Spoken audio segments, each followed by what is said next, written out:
모두 자리에 앉아 정세히 사단을 가려듣고 입장하겠습니다.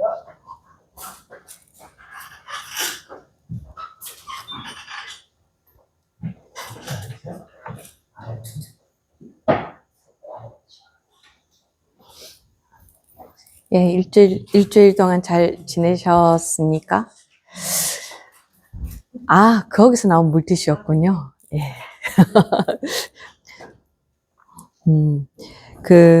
지난 시간에 우리 뭐 참회 이런 얘기하면서 알고 지은 죄, 모르고 지은 죄, 뭐 이런 얘기 하다가, 우리 막내 학생께서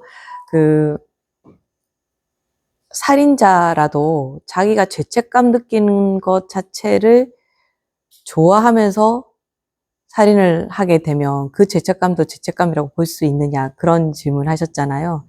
제가 여기 딱 나가다가 생각해 보니까, 요런 비유를 드렸으면 훨씬 더 이해하기 쉬웠겠다 싶으신 게, 우리가 소금물이다 라고 해서 소금물을 마시면, 짜다! 이런 생각이 들잖아요. 그때 어떤 사람이, 내가 소금물 타줄게. 이렇게 하면서 소금을 딱 한 알갱이를 넣어요. 딱 한 알갱이. 그래서 그걸 딱 넣고 희희 저거는 나 소금 넣었거든 마셔봐 이렇게 했는데 한 알갱이 들어간 소금물이 짤까요? 아니요, 절대 미각이나 이런 것이 아니라면 거의 못 느낄까요? 거의 못 느낀다고 봐야 되겠죠. 그러면 그 살인자는 살인하면서 느끼는 그 쾌락이 물과 같은 거죠. 그러니까 거기에 있는 만약에 참회심이나 죄책감 같은 거는 소금 한 알갱이 같은 거예요. 그러니까 우리가 그 소금 한 알갱이가 들어갔으니까 이거 소금물이다 라고 주장을 한다면 그 말이 맞는 것 같기는 하지만 그 누구도 마셔본다고 하면 그것을 소금물이라고 말할 사람은 없는 거잖아요. 그러니까 그 사람이 가지는 죄책감마저도 자기 쾌락의 한 도구가 된다면 그것은 이제 살인에 대한 쾌락 쪽으로 가야 되는 거니까 이 참회하는 마음이라든가 죄책감이 있다라고 보기는 좀 힘들지 않을까. 우리가 옛말에 북한에서 이 밥에 고깃국 이런 얘기한다거나 이렇게 할 때 이렇게 만화 같은 데서 거기 고깃국은 소가 장화 신고 지나간 듯한 맛이야 이러면 그러면 무슨 말이겠어요? 거기 고기 맛이 안 난다는 말이거든요. 근데 이거 고깃국이라고 주기는 주지만 우리는 아무도 그걸 고깃국이라고 인정 안 하겠죠. 자기 스스로도 아마 그것은 자기의 주장일 뿐이지 타인이 본다던가 아니면 이제 부천 절대자가 계셔서 본다고 하면은 아마 죄책감이라고 보기는 힘들 겁니다. 그렇지만 부처님 입장에서는 그것마저도 모아서 그 사람을 구제하려고 할 거예요. 그 이유가 뭐냐면은 대바다따라고 부처님 사촌이 있어요. 근데 부처님 사촌하고 이 부처님은 거의 공부 수준이 비슷해요. 그런데 이 승가를 이끌어 나가기 위한 데 있어서 생각이 좀 맞지 않았던 거예요. 그러니까 이 대바다따는 이 부처님만 없으면은 이 승가가 내 것일 텐데 그러면 부처님 없으면 내 마음대로 내가 원하는 가르침을 펼 수 있을 텐데 라고 생각을 해서 부처님을 죽이려고 몇 번을 시도합니다. 그래서 쥐어서는 안 될 부처님 몸에 피까지 나 돌을 굴린다거나 코끼리에게 술을 먹여서 술 취한 코끼리가 가면서 부처님을 죽이게 하거나 그런 일들을 하거든요. 그렇게 해서 대바다따는 땅이 갈라지면서 그 안에 빠져서 죽었다. 근데 어떻게 땅이 갈라지냐요 하지만 싱크홀 있잖아요. 그러니까 그거는 없는 말이라고 보기는 힘들고 아무튼 이제 큰 벌을 받아서 죽게 됩니다. 그런데도 불구하고 부처님께서 뭐라고 하시냐면 대바다따는 어느 시대에 부처가 될 것이다 이렇게 말씀하시거든요. 왜냐하면은 한 가지 일은 잘못됐죠. 부처님을 죽이려고 한 건 잘못됐잖아요. 근데 그 사람 마음에는 뭐가 있었나요? 부처님과 자기가 생각이 같지 않았을 뿐이지 다른 사람들을 교화하려고 했던 마음은 똑같았던 거예요. 부처님과 거의 수행이 비슷했다라는 것은 자비도 있고 자기를 위해서만 사는 사람이 아니고 자타가 모두 성불하게 하는 쪽으로 가르침을 펴는 사람이기도 했거든요.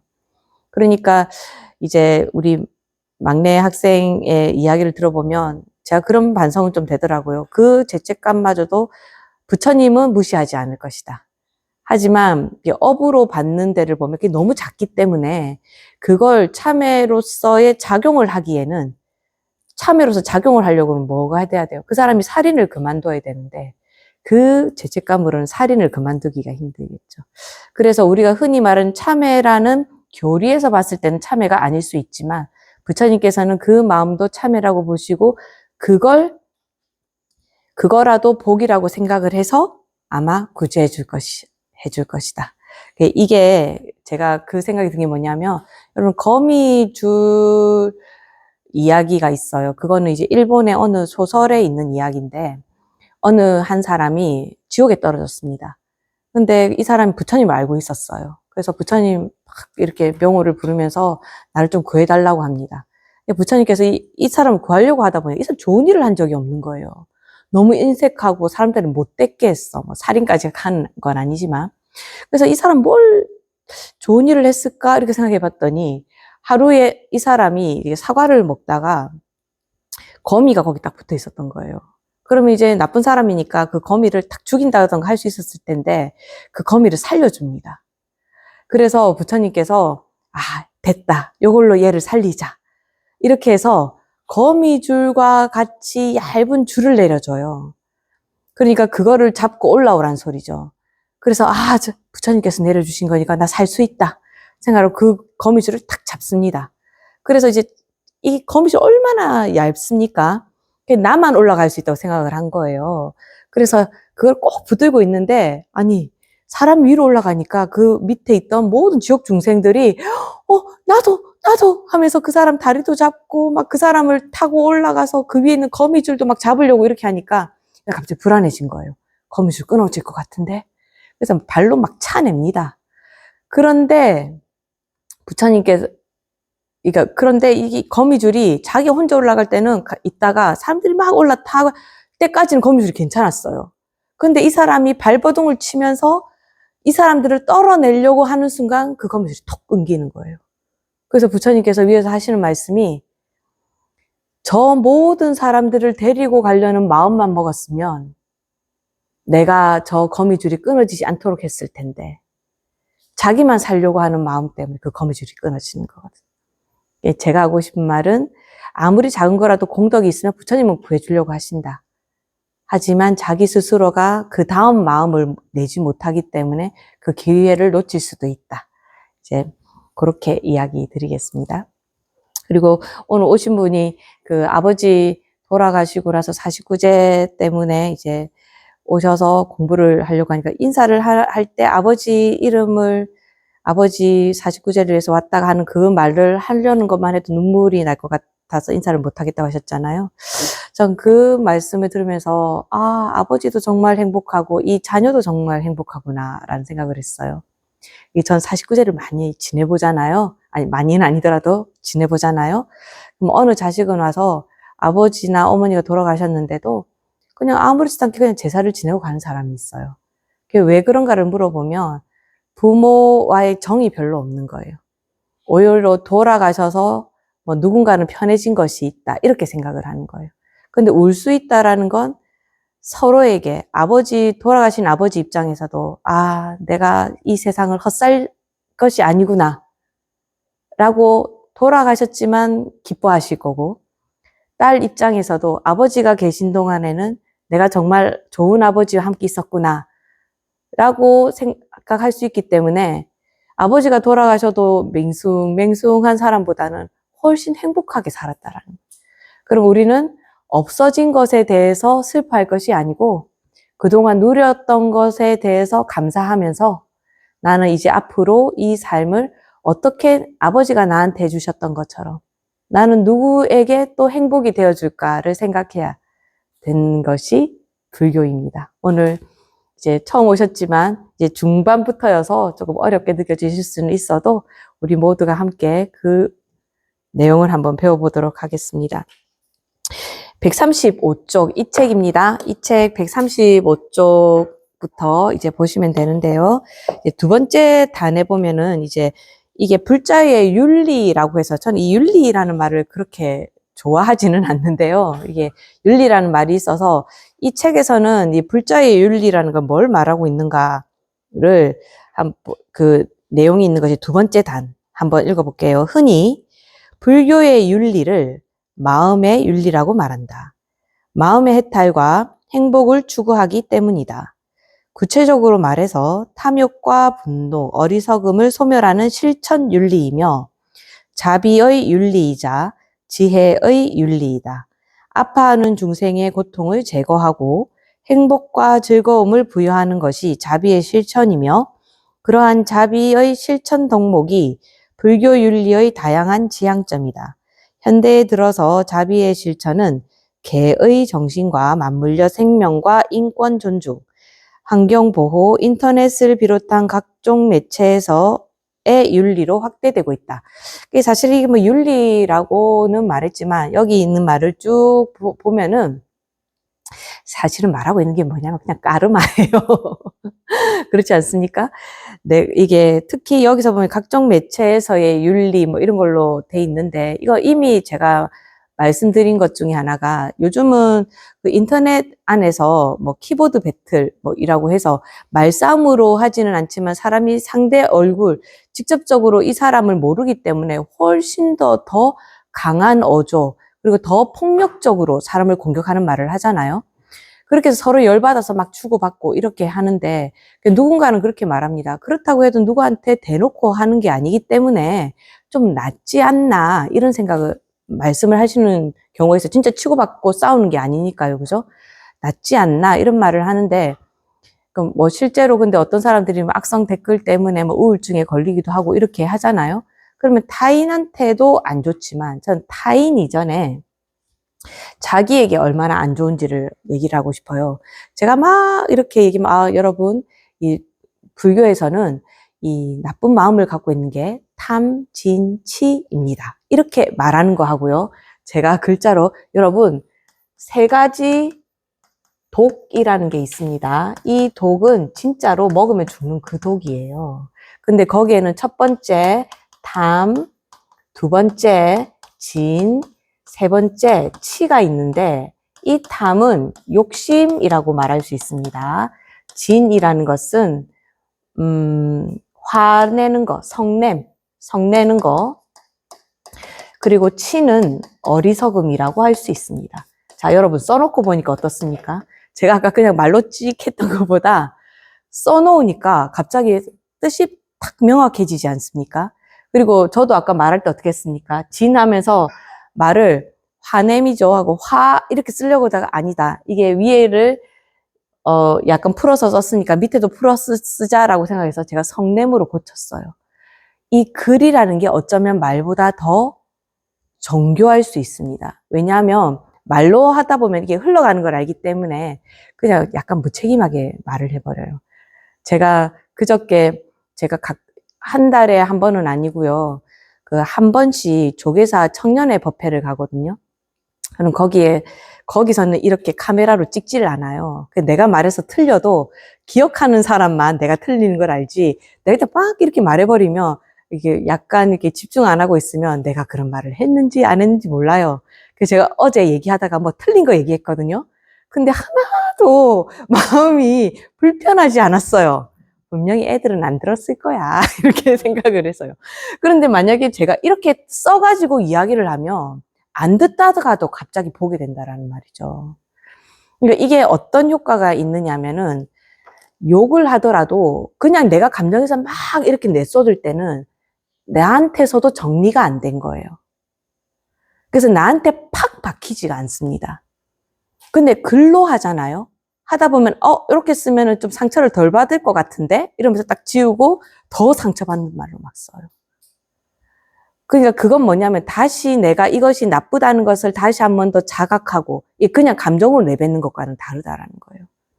훨씬 더 강력하게 나한테 새기는 거예요. 말하자면 제가 그냥 이렇게 말하는 거는 약간 바닷가에서 그 모래사장에다 새기는 것과 똑같아요. 어떻게 돼요? 그냥 파도 한번 하면 쓸어가요. 아무도 기억 안 합니다. 그런데 글로 남기는 건 어때요? 제가 돌에다가 위대하신 이렇게 박는 거예요. 누구 이런 식으로. 그러면 그 돌은 내가 나중에 거기에다가 내 이름을 미탄이라고 써놨는데 내가 창피해서 지우고 싶어도 그 돌을 깨부수거나 아니면 그 돌을 없애버려야 되는 거지. 그 돌이 있는 상태에서 어떻게 내가 지우려고 그러면은 그만큼 내가 또 파내야 되는 거죠. 그죠? 몸에 문신한 것과 같이 지우기가 굉장히 힘들다는 말이에요. 그런데 이것이 그냥 인터넷상에서 지우기 힘든 것뿐만 아니고 내 까르마, 내 시계도 너무나 확실하게 찍히는 거예요. 그래서 제가 뭐라고 그랬죠? 자동차 운전해 가다가 누가 탁 끼어들었을 때 아이 저 새끼 오늘 가다가 딱지나 끊겨버려라 뭐 이렇게 말을 해요. 근데 그 말 누가 듣습니까?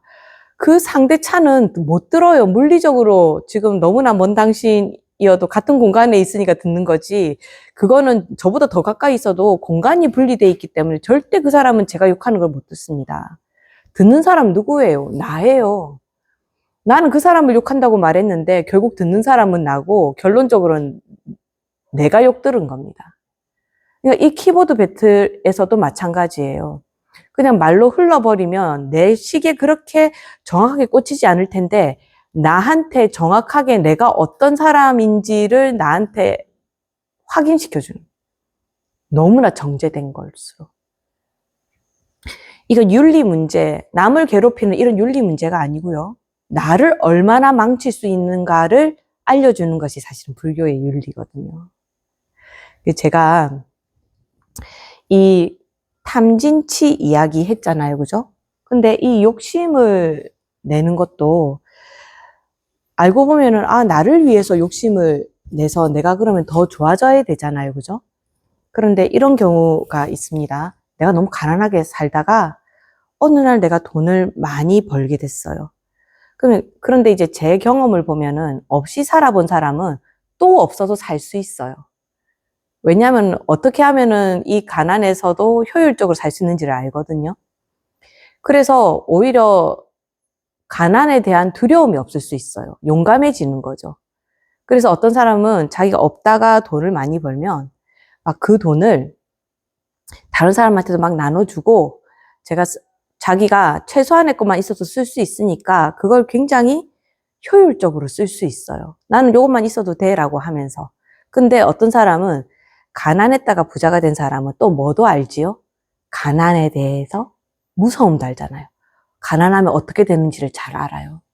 그러니까 그 두려움에 빠져서 나는 더 이제부터는 절대로 가난해지지 않을 거야 라고 하면서 버는 것은 모두 축적을 하기 시작을 합니다. 그러면 그 사람은 어떻게 됩니까? 처음에는 욕심이라는 게 없었는데 나 이 돈을 무조건 축적해 둘 거야 라고 하면서 나를 이 욕심 안에 가두게 되는데 그걸로 끝나는 것이 아니고 내가 아무리 돈이 많아도 그걸 쓰지 못하게 되니까 더 가난하게 살게 되는 거예요. 그렇지 않습니까? 내가 분명히 한 100만 원 쓸 수 있는 여유가 있어요. 근데 난 이 100만 원을 해놔야 돼. 근데 내가 당장 오늘 예를 들어서 뭐 100만 원 수술비를 써야 된다. 근데 이게 별로 큰 문제가 아니에요. 근데 100만 원을 써버리면 내가 다시 옛날처럼 돌아가. 그럼 그 100만 원을 위해서 내가 수술을 안 하는 거예요. 그 가난에 대한 두려움 때문에. 그러니까 이 욕심이라고 하는 것은 내가 욕심을 부릴수록 내가 행복해져야 되는데 욕심을 부리면서 오히려 내가 수술을 못하게 된다던가 친구한테 100만 원 빌려줄 수 있는데 안 빌려줘서 사람을 잃는다던가 나를 점점점 망쳐지게 되는 거예요. 그러니까 만약에 사람이 업이라는 걸 알면은 내가 가지면 가질수록 내가 얻는 것이 더 많아지는 것이 아니고 하나만 가지고 다른 것은 못 가진다라는 것을 업을 알면은 알게 되기 때문에 적당하게 쓰고 적당하게 모으고가 되거든요. 그런데 내가 쓰면은 내가 죽는다라는 생각 때문에 내가 이제 또다시 가난에 떨어질 수 있다라는 그 두려움 때문에 계속 내가 그걸 모으기만 하면은 실제로 내가 부자가 되는 것이 아니고 다른 걸로 더 가난해지는 거예요. 그런데 우리는 그걸 모르잖아요. 근데 불교에서 말하는 것은 네가 부자가 되는 길이 무엇인지를 똑바로 보라는 그 까르마의 것을 알려주는 것. 그것이 불자의 윤리와 도덕이 되는 거거든요. 제가 이렇게 진짜 노숙자들이 이렇게 앉아서 구걸을 할 때가 있어요. 그럼 제가 가끔씩은 1,000원이나 500원 주기도 하고 놓기도 하고 어떤 때는 그냥 지나가기도 해요. 왜냐하면 그분들은 이미 자기가 그냥 이렇게 살겠다고 선택하신 분들이기 때문에 굳이 내가 그 사람들이 필요로 하지도 않는데 이렇게 뭔가 기부를 할 생각이 있나 뭐 이런 생각이 들어요. 근데 그저께 이제 조계사 앞에를 갔다가 어느 분이 버스킹을 하고 있는 거예요. 근데 그 악기가 좀 희한한 악기던데 약간 동그랗게 생긴 그 무슨 바가지 엎어놓은 것 같은 그 쇠인데 그걸 이렇게 손으로 건드리니까 이렇게 뭐 소리가 약간 동동동 소리가 나는 그런 거 연주를 막 하고 있더라고요.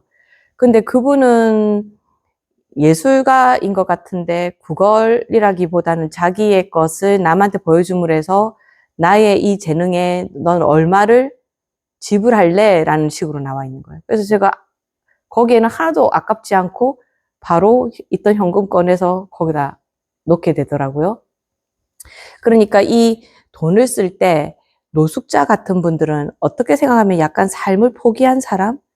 그분들에게 돈 1,000원, 2,000원은 사실 자기 인생에 아무런 도움이 안 될 수도 있어요. 사실 서울역에 있는 분들은 다 무료 급식소가 가서 어느 정도 식 정도는 그게 되고 아프거나 이렇게 하면 모르지만 보통 이 돈을 주게 되면 술을 마시러 간다던가 뭐 그런 일이 있을 수 있거든요.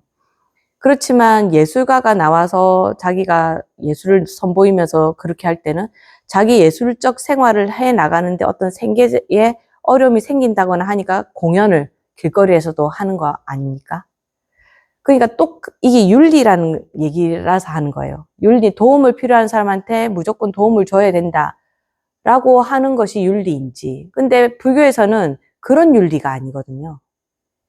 그 사람한테 돈을 줬을 때 그 사람에게 그 사람 업에 도움이 되는가. 그러면 그 예술가는 그래도 적어도 자기 그 재능을 내보였기 때문에 하면 이게 약간 막교환이라도 되고 혹시 그것이 구걸이었다 하더라도 자기가 그 돈을 가지고 훨씬 더 가치 있는 일을 할 수도 있겠죠. 그런데 노숙자는 그걸 가지고 무엇을 할 수 있을까? 이런 걸 한번 생각해 보는 거죠. 업에 대한 이야기 생각을 해보는 거예요. 그냥 내가 줬으니까 난 좋은 일 했으니까 끝났다가 아닌 거예요. 그 윤리. 그러니까 내가 누군가를 괴롭히고 싶어서 인터넷상에 나는 이 사람과 의견이 맞지 않는다고 해서 막 뭔가를 할 때 만약에 불교적으로 생각한다면 내가 이 사람의 의견이 마음에 안 들어서 이렇게 말하고 있는데 불교적으로 생각하면 뭐라고 생각해야 돼요? 그럼 누군가는 나의 의견도 마음에 안 들 텐데 라는 생각을 해야 되지 않습니까? 그러니까 누군가 너 틀렸어 라고 하면서 막 이야기를 할 때 나도 틀릴 수 있다라는 걸 생각하고 말하는 사람과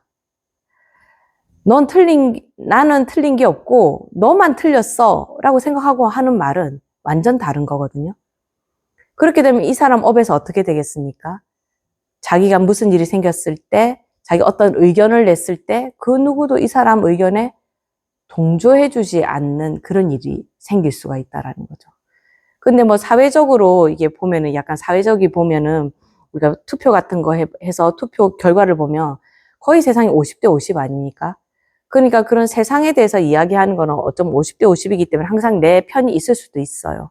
그런데 이 까르마라는 것은 개인적으로도 오는 거기 때문에 옛날에 그 타진요 기억나십니까? 이 사람은 진짜로 스탠퍼드 대학도 나왔고 석사까지도 했고 이런데 타진요라는 데서 너 그럴 리가 없다 이렇게 말하는데 저는 그 타블로를 보면서 이 사람은 진실을 얘기하는데 왜 저도 타진요 이야기를 한번 그 당시에 너무 이슈가 되니까 타진요 사이트에 들어가서 그 내용 읽어봤어요. 근데 나는 타블로를 모르잖아요, 개인적으로. 근데 타진요 이야기를 믿게 되더라고요. 너무 정교해서요. 근데 나중에 뭐 MBC 다큐멘터리에서 가서 막 교수도 만나고 이렇게 하는 거 보니까 아, 타진요가 틀렸을 수도 있겠다 라고 생각하지만 그 당시 타블로에게 들어보면은 진짜 편이 없었거든요. 너무너무 외롭고 힘들게 살았더라고요. 키보드 배틀 잘못하면 개인적으로는 그런 일이 생길 수도 있는 거예요. 아니, 타블로가 그런 일이 생기는 데 있어서 그럼 지도 지 잘났다고 그래서 그랬나 보지 이렇게 말하는 것처럼 들릴 수도 있지만 저는 그런 걸 말하려는 건 아니에요. 왜냐면 어떤 일이 일어날 때는 제가 말한 요 한 가지 요소로만 어떤 일이 일어나는 건 아니거든요. 지난번에도 말씀드렸잖아요. 그 장애인으로 태어나는 사람이 있어요. 그죠? 그러면 그 장애자로 태어나는 사람들이 뭔가를 잘못해서 태어났느냐? 아니에요. 자기가 원해서 장애자로 태어날 수도 있어요. 근데 전부 다, 무슨 장애자로 태어나고 싶어 하는 사람이 어딨어요? 이렇게 말하죠. 그런데 만약에 자기 형이 장애자고 동생은 멀쩡해요. 그럼 부모는 동생한테 신경을 안 쓰고 모두 형한테만 신경을 쓸 거 아닙니까? 그럼 동생은 자라면서 그래요. 아, 나도 차라리 형처럼 저래서 나도 부모 사랑 좀 받았으면 좋겠다. 그 한 가지 생각이 계속 있으면서 다음 생이라든가 아니면 자기가 그 생에 장애자가 될 수도 있는 거예요. 그러니까 우리는 원한지 모르고 당한다라고 생각을 하는데 잘 생각해 보면 원했던 적이 있을 수도 있어요. 그러니까 한 가지 일 때문에 이것이 일어난다라고는 볼 수 없어요. 우리가 객관적으로 봤을 때 저건 너무 나쁜데? 라고 생각하지만 누군가는 그것이 좋아서 받는 경우도 있거든요. 세상은 너무나도 다양한 사람들이 있고 다양한 생각들이 있어요. 그러니까 이것이 옳고 저것이 옳은 게 없어요. 제가 이 윤리라는 말 때문에 제가 이게 걸려서 이렇게 말이 긴 거거든요. 왜냐하면 윤리라고 말하면 뭡니까? 이걸 지키면 맞고 그것을 지키지 않으면 틀렸다라는 약간 선악구도에서 나가지 않습니까? 그런데 불교에서는 이 선악구도로는 설명되지 않는 것들이 많거든요. 모든 것이 인연에서 일어나는 거거든요. 그래서 어쨌든 여기서 말하는 이제 윤리나 이런 것을 바라볼 때 이야기하는 것은 이제 개를 잘 지키는 것부터 그런 이야기를 하고 있는 겁니다. 어쨌든 우리가 현대 사회를 살아가면서 이런 말을 할 수 있어요. 종교가 뭐 필요한가? 그런데 불교는 종교적 측면을 가지고도 있지만 철학이라고 하기는 그렇고 이제 다르마적인 입장에서 다르마의 입장에서 이 불교의 가르침이 있는 게 있거든요. 자, 기억하실지 모르겠습니다. 다르마라는 말은 우리 불교에서는 법이라는 말로도 쓰고 또는 달마라는 말로도 씁니다. 그래서 우리 거룩한 부처님께 하고 가르침에 이렇게 얘기하잖아요. 그럴 때 이렇게 부처님께 귀합니다 할 때는 귀이불이라고 하고 가르침에 할 때는 귀의 법이라고 한단 말이에요. 여기선 또 법이죠. 근데 요 다르마에는 제가 몇 가지 뜻이 있다고 했던 거 기억나십니까? 자, 기억이 안 나셔도 괜찮습니다. 제가 설명해 드릴 테니까요. 첫 번째 다르마는 세상의 이치라는 뜻이 있습니다. 불교에서는 세상의 이치가 뭐예요? 인과, 연기, 그리고 세상은 어떤 곳이다? 고통, 고해로서의 인간 세상. 요게 있습니다. 그게 다르마 첫 번째. 두 번째는 우리가 귀의법 할 때 다르마예요. 요거는 뭐냐 하면 두 번째는 부처님의 가르침. 불교니까요. 이거 여기서 말하는 거 이게 말하자면 이제 불교인 거예요. 부처님의 가르침. 그리고 세 번째는 그 규율. 이거는 이제 불교랑 상관없이요. 어떤 법이, 우리 그냥 일반적으로 법을 지키고 살아야 됩니다. 이렇게 하잖아요. 세상의 규율. 그 규율도 다르마라고 합니다. 그래서 불교 책을 읽을 때 다르마나 법이나 달마라는 말이 나올 때 이 세 개 중에서 그리고 또 한 개가 더 있네요. 네 번째는 인식 대상으로서의 법이 있습니다. 그러니까 불교책을 읽을 때는 이 네 가지 중에서 문맥에 따라서 해석을 해야 된다라는 거예요. 스님, 달마 스님도 있잖아요. 맞습니다. 이 달마 스님의 본명이 뭐냐면 보디다르마예요. 그냥 이름입니다. 보디다르마. 이것을 우리나라 말로 해석을 하면은 각법이라는 말로 말할 수 있어요. 보디가 깨닫다라는 깨달음의 각자거든요. 다르마는 법이잖아요. 각법이라고 말할 수 있는데 그냥 요 다르마를 음차해서 달마스님, 달마스님 이렇게 말하는 겁니다.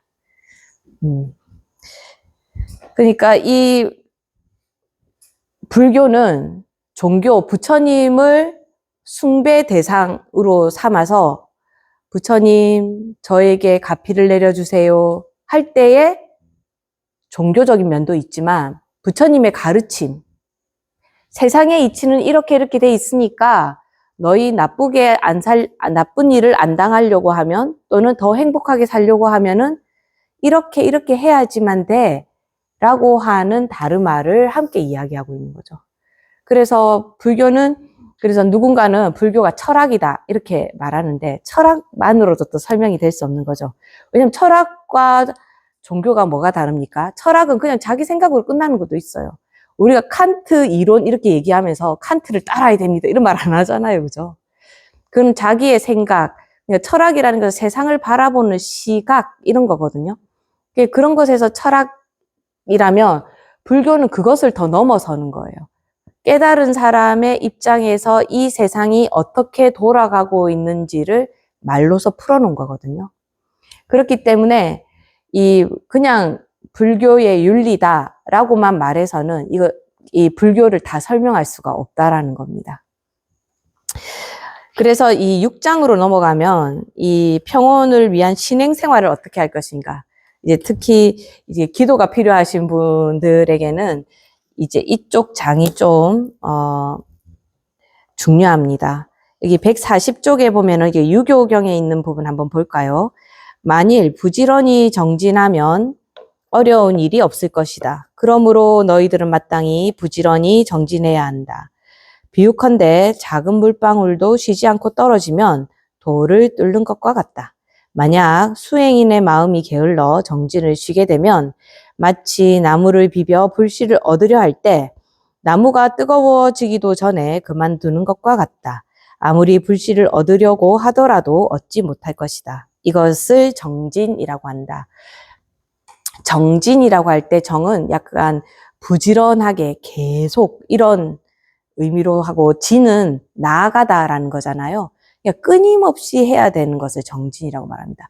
근데 여러분들은 수행을 해야 됩니다. 정진해야 됩니다. 그러면 여러분 머릿속에 뭐가 떠오르는지 제가 좀 궁금하네요. 뭐가 떠오르시는지 절 아니면 참선 뭐가 떠오르지요? 그럼 여러분들은 그러면 여기서처럼 내가 정진할 수 있다고 생각하십니까? 세상을 살면서 생계를 유지하는 직업 이런 걸 하면서 정진할 수 있다고 생각하십니까? 있을 것 같기도 한데 어렵지도 않을까요? 뭐 이렇게 생각하는 거잖아요. 수행이라는 것을 너무 고결한 걸로 생각하면 뭐 그럴 수도 있습니다. 저같이 직업으로 수행하는 사람도 있으니까요. 직업이라고 하긴 좀 그렇지만요. 그럼 여러분들은 수행할 수 없느냐?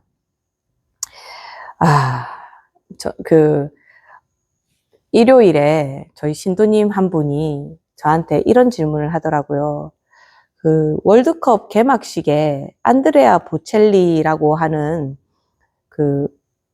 맹인 가수가 있어요. 저도 좋아해서 잘 듣는데요. 그 가수랑 그 옆에 같이 노래를 부른 사람이 이름이 이재라고 하더라고요. 최근에 조금 이름 있는 사람인가 봐요. 제가 이재가 누구예요? 그랬더니 막 신도님들이 막 정보를 줘요. 무슨 캐대헌인가에서 노래를 불러가지고 했는데 예전에는 SM에서 연습생 생활을 하다가 미국을 가고 이런 얘기를 하더라고요. 그러면서 이제 그 신도님의 질문은 이거였어요. 스님, 그 이재의 할아버지인지 외할아버지인지가 미국으로 건너가기 전에 550억인가? 엄청나게 많은 돈을 우리 대한민국에 기부를 하고 미국으로 건너갔대요. 저한테 물어본 건 뭐냐면은, 지금 이제처럼 저렇게 월드컵에 나가서 막 저렇게 노래도 부르고 세계적으로 막 유명해지고 그러는 게 다 그 할아버지가 그렇게功德을 쌓아서 그럴까요? 이렇게 물어보는 거예요. 여러분 생각은 어떻습니까? 그 550억 기부했으니까 이제가 월드컵에 가서 노래하고 요즘 유명해졌을까요? 저는 만약에 550억으로 그거밖에 못한다 그러면 나 550억 기부 안 할래요. 내가 그랬어요. 아니 550억 정도 냈으면 이제가 SM의 그 연습생이었다면서요.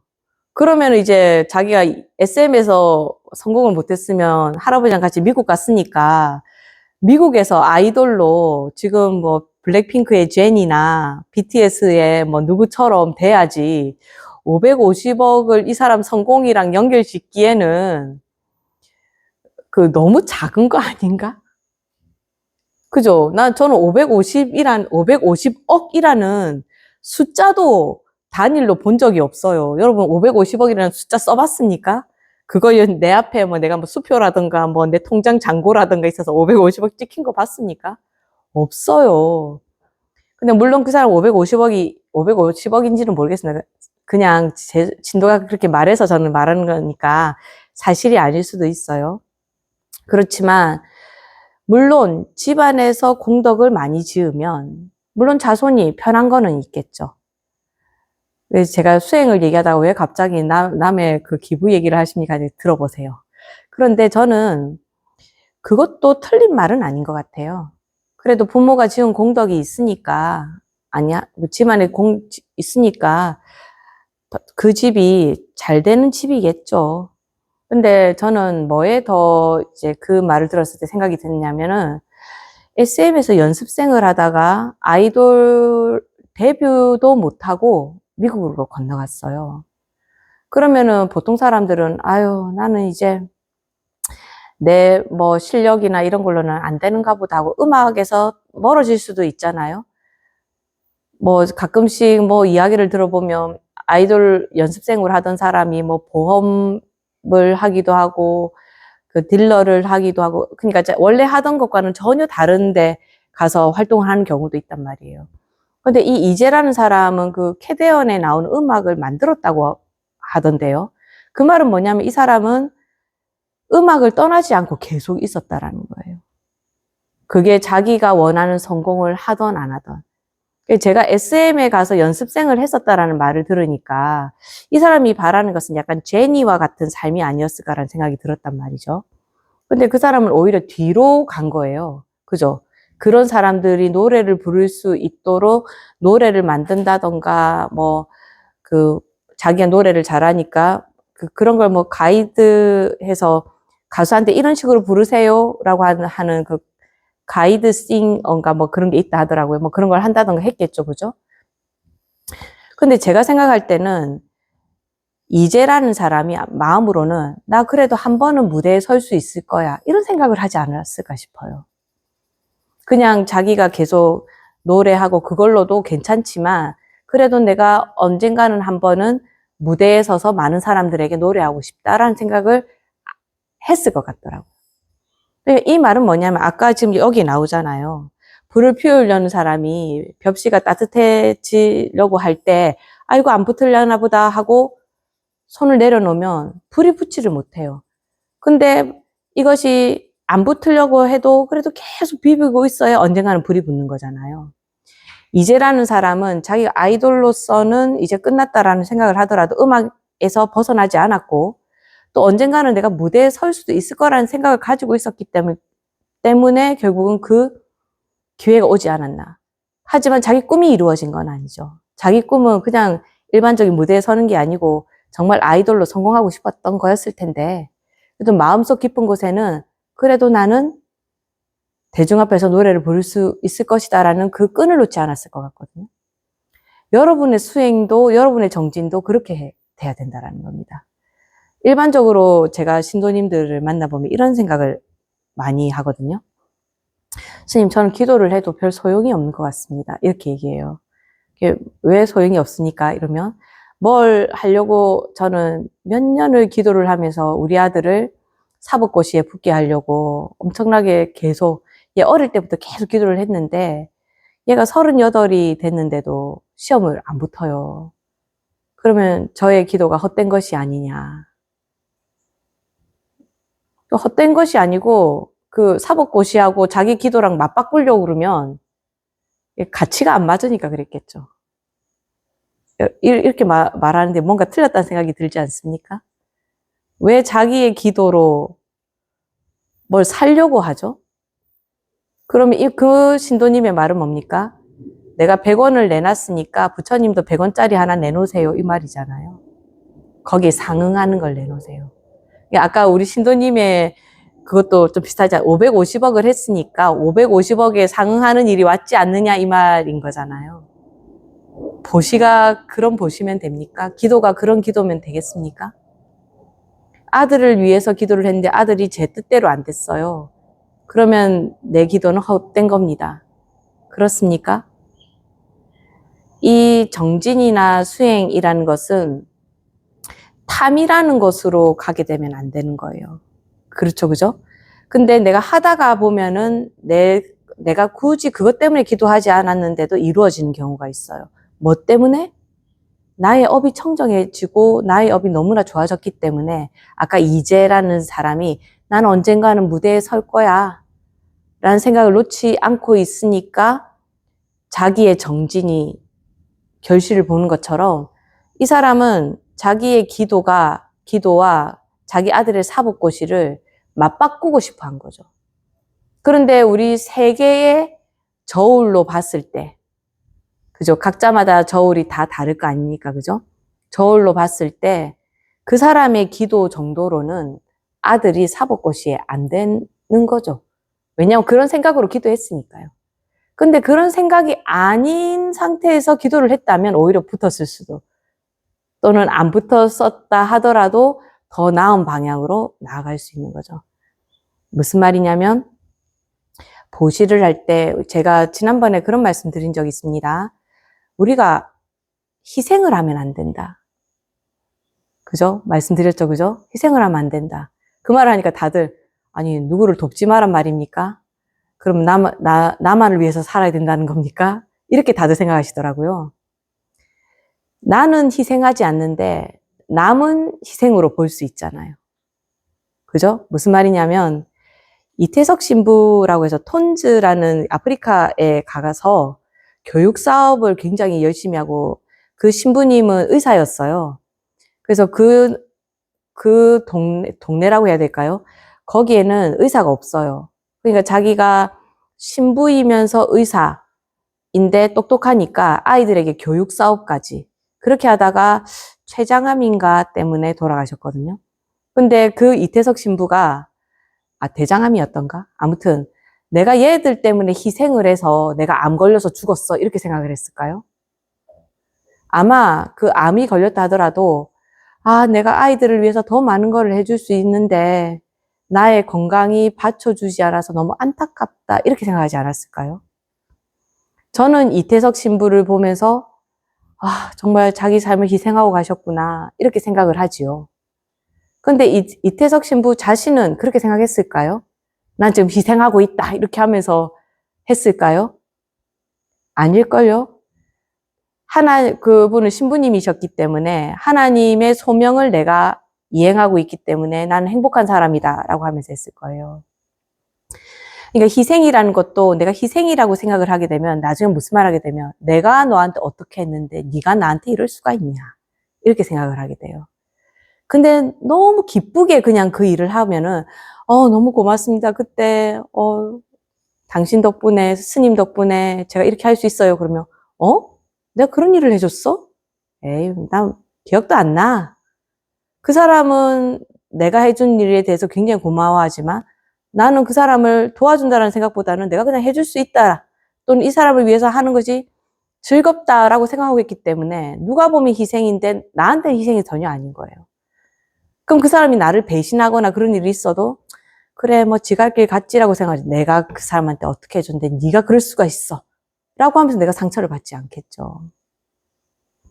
그러니까 정진이라는 것도 알고 보면 여러분들이 이제가 그냥 내가 음악이 좋으니까 늘 하는 것처럼 어느 순간 부처님의 말씀이 좋고 이것이 맞다라는 생각이 들어서 그냥 거기에 어긋나지 않게 사는 것이 여러분한테는 정진이 될 수 있는 거예요.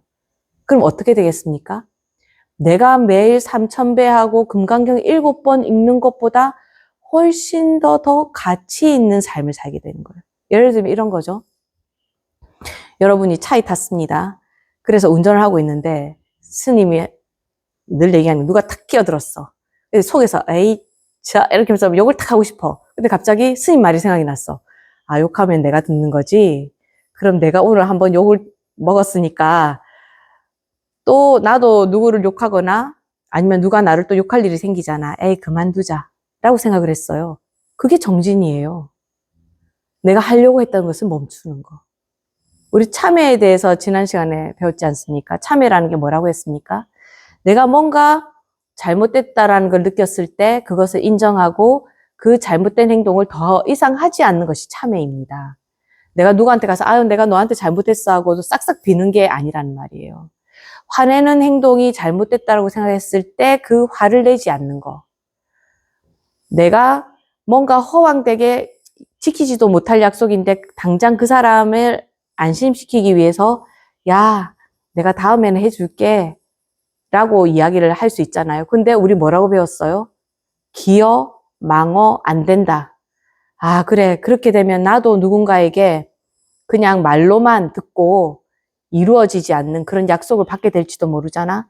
그러니까 할 수 있는 약속만 하자. 그러니까 아, 내가 그걸 당장은 해줄 수는 없지만 내가 상황이 되면 해줄 수 있을지도 모르지. 근데 내 약속은 못 하겠다. 라던가 이렇게 중도에 놓고 그 사람을 위로할 수도 있는 거 아닙니까? 그게 여러분한테는 정진이 되는 거예요. 이 인과가 어떻게 올지를 알고 거기에 맞춰서 행동하는 거. 그리고 누군가에게 이것이 옳아라고 이야기를 하고 싶을 때 하지만 그쪽으로 간다고 해서 내 경험에서는 그게 맞는데 그 사람 업에서는 또 그게 아닌 경우도 있지 않습니까? 이런 경우가 있거든요. 어느 어머니가 조기 교육 이런 게 조기 유학 이런 게 너무 좋다고 해가지고 다른 애들은 다 가서 조기 유학 가서 좋은 결과를 내니까 애를 조기 유학을 보냈어요. 근데 그 아이는 엄마와의 그 애착 관계가 너무 심해서 애가 그렇게 가 있는 동안에 그 엄마와 떨어져 있는 그걸 견디지를 못해서 나쁜 친구들이랑 어울리기 시작하면서 결국은 어느 갱단에 들어가게 되는 거예요. 그럼 그 애한테는 사실 조기 유학이 안 맞는 거 아닙니까? 근데 우리는 뭔가가 맞다라고 생각할 때 너무 내가 맞다라는 거에 꽂혀서 그걸 강요하거나 그것이 맞다라고 강요하는 경우가 있거든요. 근데 그럴 때도 어떻게 됩니까? 내 경우에는 맞았어. 근데 너도 한번 생각해보고 좋은 기회면 한번 가보는 게 어떨까? 이 정도는 괜찮은데 막 억지로 우겨서 가게 만든다거나 아니면 막 우긴다거나 이렇게 하게 되면 나도 언젠가는 무슨 일이 생기겠어요. 나도 별로 하고 싶지 않고 별로 내가 즐겁지도 않은 일인데 누군가의 강요에 의해서 내가 억지로 어떤 일을 하게 되는 일이 생길 수도 있다는 거죠. 그러니까 불자라는 사람들은 정진이라는 것이 무엇이냐? 부처님 말씀을 듣고 그 말씀이 맞다라고 생각한다면 내가 그 말을 따르려고 실천하려고 노력하는 것 자체가 정진인 거예요. 금강경 7번 읽는 거, 매일 뭐 연불 몇 시간 하는 거, 절하는 거, 또는 뭐 일주일에 한 번씩 절해 오는 거, 이런 것이 정진이 아니에요. 나의 삶에서 나는 얼마나 불자답게 살고 있는가. 그리고 부처님의 말씀을 어느 정도 믿고 내가 따르고 있는가. 거기에 초점이 있어야 된다라는 거죠. 그래서 여기 서도 보면은 이 불교가 다른 종교, 그러니까 뭐 유일신을 믿는 종교 있지 않습니까? 그런 종교와 다른 점은 수행을 하게 되면 너도 부처가 될 수 있다. 그래서 깨달음의 종교. 그리고 그 깨닫기 위해서 무엇을 해야 된다? 네가 네 스스로 업을 닦아 나아가는 수행을 해야 된다. 습관을 들여야 된다. 근데 저는 이제 수행이라는 말보다는 중생 습관을 버리는 거라고 이야기를 하고 싶어요.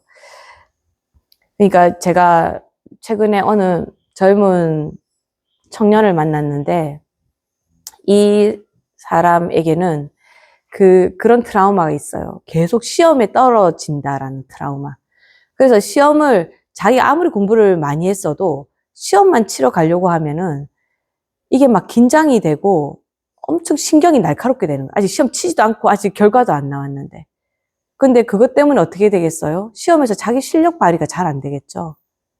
근데 그게 자기한테 뭘로 돼 있는 거예요? 트라우마라는 건 뭐죠? 시험을 치면 나는 떨어진다 라고 하는 공식은 내가 나한테 가스라이팅 하고 있는 거예요. 습관이죠, 습관. 근데 뭐라고 해야 됩니까? 아직 시험 안 쳤고 나 공부했으니까 떨어진 건 떨어진 거, 운이 나빠서 떨어진 거고 이번에 운 좋으면 붙을 수도 있어 라고 생각하면서 시험을 치면 떨어진다는 그 공식을 깨야 되는 거예요. 그러니까 습관을 깨는 거예요. 내 마음의 습관을 깨는 거죠. 그러니까 여러분들 마음에는 다 어떤 마음의 습관이 있을 거예요. 어떤 분들은 그러더라고요. 나는 연애만 하면 꼭 이상한 사람들하고만 연애를 해. 이런 생각을 갖고 있어요. 그 생각 갖고 있으면 계속 이상한 사람들하고만 연애를 하게 돼요. 그러니까 내가 이번에 운이 나빠서 이런 사람이랑 연애를 하게 된 거야. 그렇지만 내가 좀 더 나를 가꾸고 있다 보면 좋은 사람 만날 수도 있지.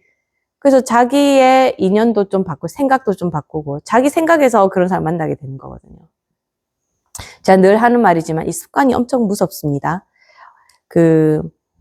우리는 결혼을 하거나 뭐 누군가를 사귀거나 이렇게 할 때 누군가 사람과 일을 도모하려고 할 때 좋은 사람이랑 하고 싶잖아요.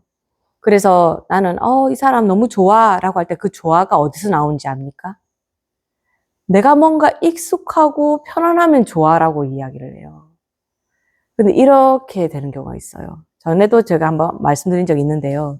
제 동생은 옛날에 학교에 가기만 하면은 옛날에는 뭐 70년대생 같은 경우에는 거의 학교 가면은 특히 남자 학교는 거의 매일 맞지 않습니까?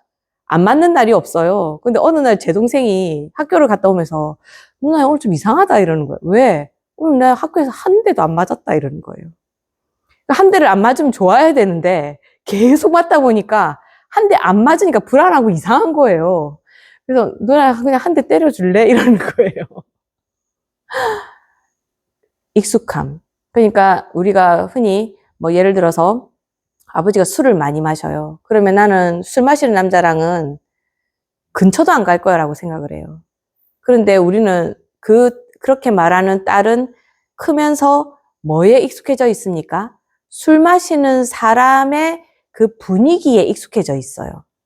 그래서 사람을 만났는데 이 사람 술을 안 마셔요, 내 앞에서. 그런데도 나는 뭔가 이 사람 만나면 편안해. 왜? 그 사람은 뒤에서 술을 마시고 있거든. 그래서 결혼해보면 이 사람 술 엄청 많이 마시는 사람. 나 그때는 몰랐다. 근데 사실은 알아야 돼요. 익숙하다는 건 내가 살아온 궤적과 뭔가 비슷하다는 거거든요. 그러니까 우리는 습관을 바꾸지 않으면 내가 좋다라고 가는 것이 이제 것까지와 너무 비슷한 쪽으로만 계속하게 돼 있어요. 저는 파란색을 엄청 좋아하거든요. 그래서 어떤 사람이 파란색 지겨워. 나 이제 파란색 안 고를 거야. 그렇게 말하면서도 파란색이랑 빨간색이 있으면 빨간색을 골라야지라고 하면서 어쩐지 파란색에 안 고르고는 안 될 것 같은 그런 느낌이 들어서 또 파란색을 골라요. 집에 와보면 온통 파란색이니까 다음에 빨간색 골라야지 이래놓고는 또 파란색을 골라와요. 익숙하고 좋은 것이 그렇게 달콤합니다. 그러니까 사실 불교에서 말하는 그 익숙하고 달콤한 것이 위험하다는 것을 알려주는 것이 불교거든요. 그러니까 여러분의 감을 믿으려고 하면 업이 좀 없는 상태에서는 감을 믿어도 좋아요. 내가 좋은 사람이면 감을 믿는 게 좋습니다. 근데 내가 좋은 사람이 아닐 때는 감을 믿으면 나쁜 쪽으로 계속 가게 돼 있어요. 왜냐하면은 계속 쳇바퀴처럼 돌거든요. 우리가 인연이라는 걸 얘기할 때 불교에서는 4가지 인연이 있습니다. 이거는 아마 계속 해도 책에도 안 나올 것 같아서 제가 이 인연을 유식에서 불교의 유식이라는 분야가 있거든요. 거기에서는 4가지 인연이라는 말이 있습니다. 그러니까 인연을 4가지로 나누는 거예요. 첫 번째가 인연입니다. 뭐냐면 인이 있고 이것은 직접 원인. 예를 들어서 내가 콩을 수확하고 싶어요. 그럼 맨 처음 뭘 해야 돼요? 콩을 심어야 되잖아요. 그러니까 그 콩을 심는 것 자체가 인인 거예요. 근데 내가 콩을 수확하려고 그러면 뭐도 있어야 돼요. 그 콩이 자라기 위해서 물도 있어야 되고 적당한 온도도 있어야 되고 비료도 좀 줘야 되고 이러지 않습니까? 그럼 그것이 뭐냐면 연이라고 그래요. 이 연은 우리가 불교에서 말하는 것은 간접 원인이라고 그래요. 그런 경우 있지 않습니까? 우리가 시험 치러 갔는데 시험을 엄마가 오늘 시험 치는 날인데 엄마가 미역국을 끓여주는 거예요. 아이 마음으로는 아씨 오늘 시험 치는데 왜 미역국이야? 이러고 학교를 가요. 근데 시험을 쳤어. 근데 못 친 거야. 그럼 엄마한테 뭐라 그래요? 에이씨 엄마가 미역국 끓여줘서 시험 못 쳤다. 직접 원인은 뭡니까? 자기가 공부를 안 한 거죠. 근데 자기는 근데 이제 약간 심리적으로 한다 그러면 그날 아침에 미역국이 약간 간접 원인이 돼서 나를 찜찜하게 만들면서 시험을 못 치게 되는 거죠. 그죠? 두 번째는 뭐냐 하면은 소연연이라고 합니다. 요 소연연이라는 것은 뭐냐 하면은 심리적인 걸 이야기를 해요. 그래서 이것은 인식 대상을 봤을 때의 인연이라고 볼 수도 있거든요. 그러니까 예를 들면 저는 이게 아까 도안자의 센텀 리치 이게 딱 있으니까 내 딱 보는 순간 어머 누가 나를 위해서 이 물티슈를 갖다 놨네 이 생각이 들면서 뒤로 딱 무슨 생각이 드냐면 나 근데 이거 못 사는데 이 생각이 드는 거예요. 이 아파트 나 못 사는데 나 이거 분양 신청도 못 하는데 이 생각이 드는 거예요. 그럼 이거를 보면서 제가 누가 갖다 줬네 감사한 마음 뒤에 또 뭐가 있어요. 나 이거 못 사는데 이 아파트 나 못 사는데 라는 생각이 들잖아요. 그러니까 이게 그냥 이 물티슈만 보는 거하고 이 글자를 보는 거하고 내 마음이 다르잖아요. 그죠? 물티슈만 봤을 때는 감사하다. 근데 이 위에 글자를 봤을 때는 나 이거 살 만큼 능력이 안 되는데 라는 생각을 하게 되면서 약간 이렇게 할 수도 있는 거잖아요. 그러니까 뭔가를 봤을 때 보고 내가 느끼는 심리 이런 것을 소연연이라고 하는 거예요. 재밌죠? 그죠? 그리고 세 번째는 인연, 소연연. 갑자기 세 번째 생각 안 나네요. 넘어가고 네 번째가 뭐냐 하면은 증상연입니다. 이거 명칭이 생각이 안 나요. 아무튼 증상연인데 불교가 위대한 이유가 뭐냐면 인연 중에서도 이 증상연까지 말한다라는 거예요. 자, 여러분 이 탁자가 있어요. 그죠? 제가 지금 여러분들한테 막 이렇게 수업하고 있잖아요. 이 탁자는 제가 수업하고 있는 것에 대해서 어떤 역할을 해주고 있나요? 혹시 내가 말하는 거 막으려고 막 여기 손이 나와서 내 입을 막나요? 아니면 더 열심히 하라고 갑자기 뭐 여기서 마이크가 나와서 막 내 소리를 더 크게 키워주나요? 내가 이 법문하는데 이 탁자는 아무 역할도 하지 않지만 아무 방해도 안 하죠. 이런 걸 증상연이라고 합니다. 너무 불교가 너무 섬세하지 않습니까? 그러니까 내가 존재하는데 아무런 방해도 하지 않고 아무런 도움도 주지 않는 것을 증상연이라고 그래요. 하지만 방해하지 않는 것만으로도 뭐라고 말할 수 있습니까? 도움을 준다고도 할 수 있죠. 그래서 인연이 되는 거예요. 생각났습니다, 방금.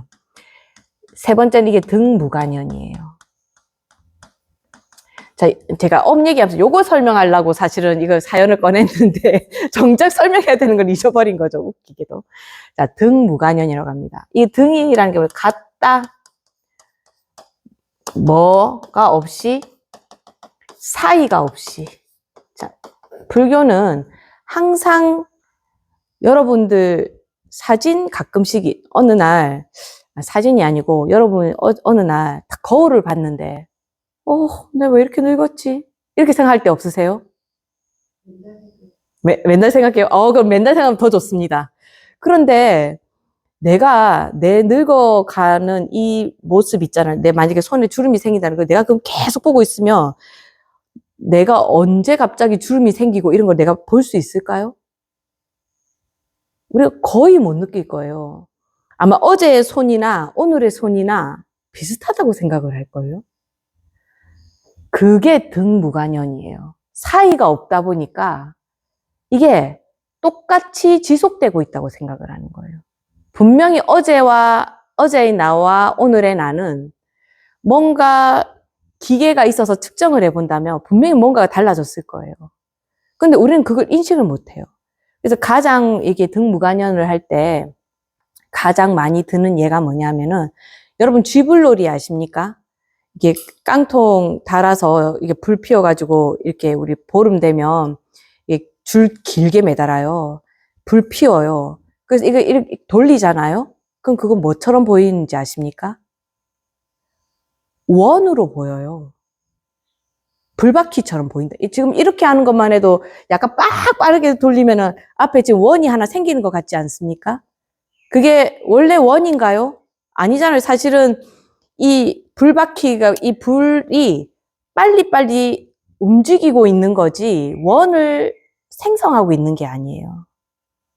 그런데 우리는 나라고 하는 이 생각, 이것이 나라고 하는 생각이 너무 이어지다 보니까 예를 들어서 나는 화를 잘 내는 사람이야 라고 하면은 내가 화를 내고 있지 않을 때에도 나는 화내고 있는 사람이야 라고 인식을 하면서 살게 되는 거예요. 그러니까 내가 좋아지려면 어떻게 해야 됩니까? 지금의 나를 내가 정확하게 볼 수 있어야 돼요. 아, 나 화를 잘 내는 사람이긴 한데, 아, 지금은 화를 내지 않아. 그러니까 나는 지금 화를 내는 사람이 아닌 거죠. 그쵸? 그런데 이 불바퀴처럼 돌아가는 그거를 내가 중간에 내가 바르게 인식해서 딱 깨지를 못하면 난 그냥 변화가 없는 사람이 되는 거예요. 이게 원래 나야 라고 하면서 그대로 막 살아요. 그러면서 우리 뭐라고 하는지 압니까? 내 꼬라지는 왜 이러노? 난 왜 이래 사노? 왜 그렇게 살긴요? 똑같이 사니까 그렇게 살지요. 그런데 뭔가 생각이 하나가 딱 바뀌게 되면 이 불바퀴는 멈추게 됩니다. 불바퀴 막 돌아가고 있는데 거기에 하다못해 그냥 제가 손 하나만 탁 끼워도 그냥 툭 떨어지잖아요. 예전에 한 사람이 저한테 이러는 거예요. 아, 스님, 제가 무슨 일이 생겨서 왔어요. 근데 이 사람 평화롭게 살다가 어떤 사건이 생기니까 얼마나 괴롭습니까? 그래서 저한테 그러는 거예요. 스님, 나한테 왜 이런 일이 생긴지 모르겠다면서 이러는 거예요. 제 대답이 뭐였는지 아십니까? 아니, 왜 보살님한테 그 일이 생기면 안 돼요? 그 사람 너무 깜짝 놀라는 거예요. 그 사람은 분명히, 아유, 보살님, 어떡해요. 그런 일이 생겨서, 아유, 보살님 같이 착한 사람한테 이런 일이 생기다니, 이걸 기대했을 거예요. 근데 그 말은 뭐예요? 아, 그래, 진짜 니한테 생기면 안 되는 일인데, 네가 재수가 없어서 이런 일이 생겼구나 하는 이야기가 되는 거잖아요. 그런데 그 일이 왜 보살님한테 생기면 안 돼요? 무슨 일이든 생길 수 있지? 인이 있으면, 그죠? 인이 있으면 관은 생길 수밖에 없는, 콩을 심었는데 어떻게 콩이 안 나요? 안 날 수는 있죠, 물론. 이 간접적 원인이 뭐 물을 안 준다던가, 뭐, 심었는데 모래밭에 심었다든가 사막에 심었다든가 안 나긴 안 나죠. 안 나긴 안 나지만 나 왜 이런 일이 생겼어요 할 때는 이 연을 지우지 못했기 때문입니다. 심은 씨앗을 말리지를 못했다라는 거예요.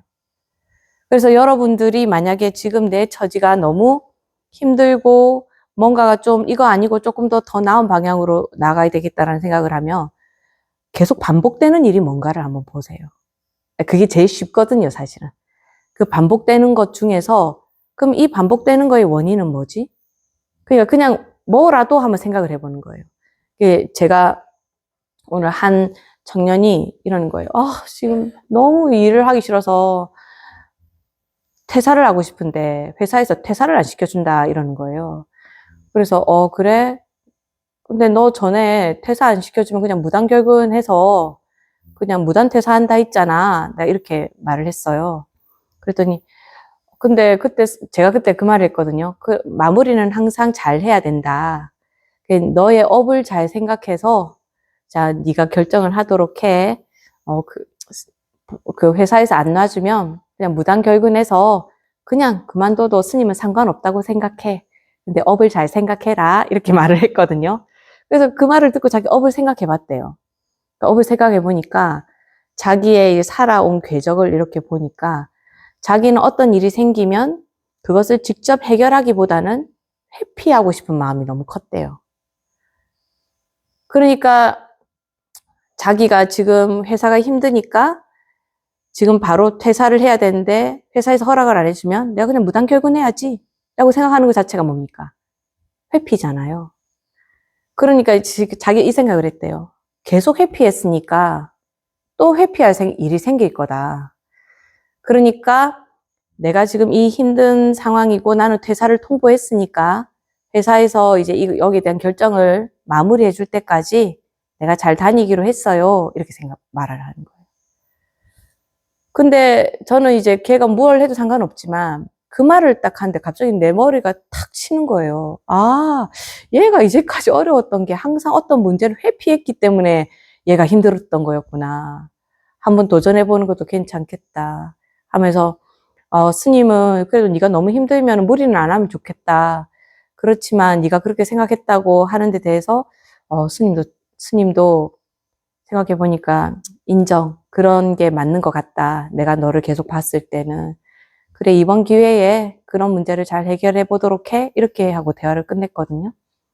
그러니까 자신한테 어떤 감정이나 어떤 것이 계속 반복되는 게 있다면 그게 어디서 오는 원인일까를 한번 생각을 해보는 거예요. 그게 수행 중에 하나거든요. 계속 내가 그것을 붙잡고 생각을 하고 있다 보면 어느 순간 갑자기 팍 거기에 대한 답이 올 때가 있어요. 화두를 들어서 깨달음이 오는 것과 좀 비슷하거든요. 그래서 오늘 이제 신행, 믿음, 수행이 함께 한다. 이거를 제가 그냥 여러 이까지를 지금 다 한 건데요. 이제 우리가 또 부처님 말씀을 믿어야지만 이게 제가 지금 말씀드리는 부처님이 가르쳐 준 건 이거예요. 라고 하는 이 내용을 믿어야지만이 여러분들이 뭐 차 타고 가다가 화가 난다던가 뭐 아니면은 뭐 어떤 일이 생겼을 때 적용할 수 있지 않습니까? 믿지 않으면 행동으로 나아갈 수 없잖아요. 그러니까 믿고 또 뭐라고 했습니까? 제가 불교는 또 종교적 측면도 있다고 그랬잖아요. 힘들 때는 부처님께 부탁을 해도 됩니다. 그렇게 되면 이제 오게 되는 것이 이제 141쪽에 보면 가피라는 게 있어요. 이 가피라는 게 뭐냐면 우리를 향한 부처님의 대비하신 마음이요 힘이다. 부처님은 자신이 지은 공덕을 자신만 누리지 않고 중생을 향해 베풀고 절망에 빠져 있으면 도움의 손길을 건네어 구원해 주신다. 우리는 스스로의 힘으로 깨달음을 열어나가지만 부처님이나 주변의 도움으로 깨달음을 열어나가기도 한다. 그러니까 아까 다시 맨 처음에 얘기했던 그 이재 씨의 경우를 보면 자기가 그 꿈을 버리지 않고 계속 그 길을 나아가는 자기의 힘과 거기에 더하기 할아버지가 지어둔 공덕이 합해지니까 자기가 스스로 더 원래 있던 것보다는 훨씬 더 자기의 이름을 유명하게 만드는 일이 생긴 거 아닙니까? 그렇게 생각하면은 약간 이제 부처님의 가피도 우리가 노력해 가고 있고 부처님께 부탁을 하면은 부처님께서 가진 공덕을 우리에게 나눠주시는 겁니다. 그러니까 여러분들은 필요한 게 뭐다? 기도. 부처님을 믿고 의지하고 기도하는 것과 함께 부처님의 가르침을 믿고 내가 안 되는 거지만 아까 불바퀴를 끊어내는 것처럼 한번 끊어내는 그런 마음의 힘도 필요하다. 제가 오늘 좀 길게 얘기했거든요. 다음 시간에 이어서 이제 계속 선정지혜 하도록 하겠습니다. 오늘 수고하셨습니다. 감사합니다.